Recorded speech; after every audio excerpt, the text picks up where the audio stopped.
Good morning, good afternoon, good evening, wherever you are watching this out there on the World Wide Web. This is Jeremy Geelan for SYS-CON TV. We have Treb Ryan with us up next, CEO of OpSource at the noisiest cloud expo yet. Treb, welcome to New York. Welcome, thanks for having me. This has been a great show so far. Been a great show because we have people like OpSource here and talking to the world, and a lot been going on this time. Well, it's been a great show. We're always here. It's been a great show because there's a lot more people here than there's ever been before, isn't there? And that'll, we hope, keep on going on and on and on. What's been happening with you, Treb? I mean, there's so much going on around cloud, but the difference is now people are using it, so I can't help but ask you, give me some examples. What's going on? What do you know from an OpSource point of view? Who's using it? What are they doing with it? How? Why? All that good stuff. Yeah, one of the most interesting things about cloud, from the operator's perspective that's great, is you actually get to see what people are doing all the time. Now, we don't always know exactly what they're doing unless they tell us, right. But you can figure certain things out. Recently, we were going through a list of all of our users, and we noticed a very strange pattern. A bunch of our users had created cloud servers and turned them off. And so 20% of the sites had much more turned off servers than they had turned on servers. And we started talking to them and we realized there was a pattern. Those users weren't using the cloud to do anything immediate.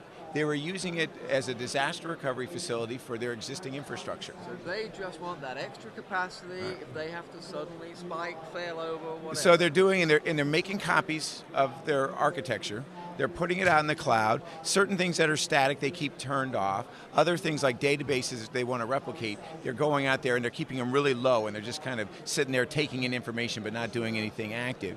And should they ever need to turn it back on again, they can add extra capacity to the database servers, turn on all these things, and within a couple of hours have the entire architecture running again.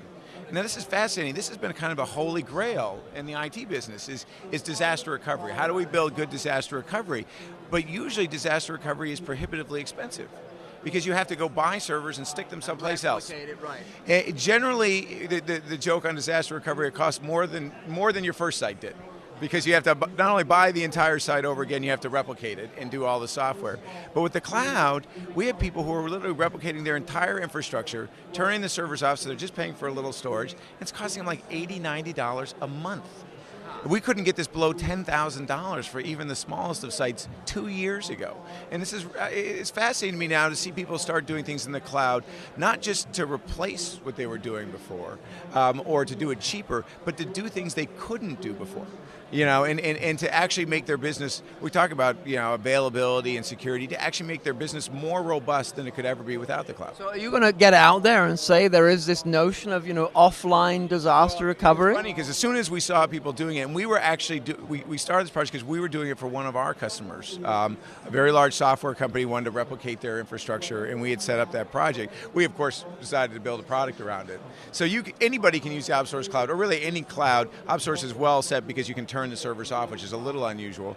But you can use a cloud for disaster recovery. We're also offering a service if you want us to do it. If you want us to come in and replicate your existing site, do all the data copying, do things like test restores and the things that are important to have a good DR plan, we'll do that for you on a per server basis. And still, even with our managed services on top of the cloud, it's still a tenth of the price of what you'd pay today.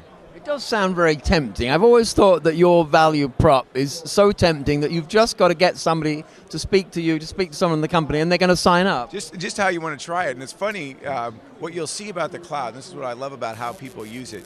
We were doing this disaster recovery project for this large software company, and they only needed to do the initial concept about 5 servers turned off for their first test. And we looked in, and they had the 5 servers turned off, and they had about 20 servers turned on. And we called them because we were worried they didn't know they were going to have to pay for those extra 20 servers. And we said, so why are you running 20 servers? He goes, once my guys found out they could just spin up a server in 5 seconds flat and then spin it down, they just keep turning things on left and right. He goes, I can't stop them from creating new servers. And I think that's the power of the cloud, right? Is you're taking the immediacy of the internet.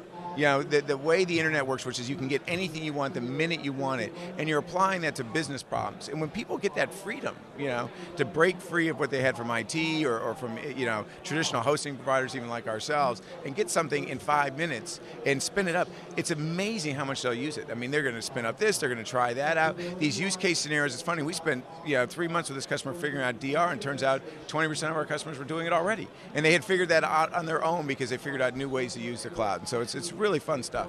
Now, can you keep ahead from a physical point of view? Can you keep ahead of the demand for your own services? You know, that's so funny because I don't think anybody's ever realized one of the best benefits of cloud. It's beholden upon us to always make sure that we have capacity. So capacity management is one of the toughest parts about the business. And as a matter of fact, the kid we had doing capacity management has already twice been tried to be poached by our competitors, because anybody who can do capacity management in the cloud is a rare skill. But that's one of the things people love about the cloud, is it never runs out. Think about that. Anything else you buy, you go to the store, they're out of iPads, you go to your IT department, you want a new server, but cloud never runs out. If you want another server, there's another server. If you need more storage, there's more storage. I don't think people understand that. That's one of the biggest, most powerful draws to enterprises, is they don't have to worry about a 3-month lead time, because it's always there. It's an unending supply. Now, that's difficult for our side, but you build that back into your infrastructure, you build it into your costs. We have models that say, based on our growth and what we need for burst, what we have to have in overhead at any time. And it works pretty well. You see, if you're not using OpSource, with this guy at the helm, why wouldn't you? I'm saying slip over to OpSource.net. I have to say that because it's not .com, OpSource.net, and see why it is that Treb Ryan's company is growing faster, well, really, than anybody, aren't you? This is faster than any business I've ever been in, that's for sure. Thanks so much, Treb, and thank you for joining us out there on the World Wide Web here in New York City.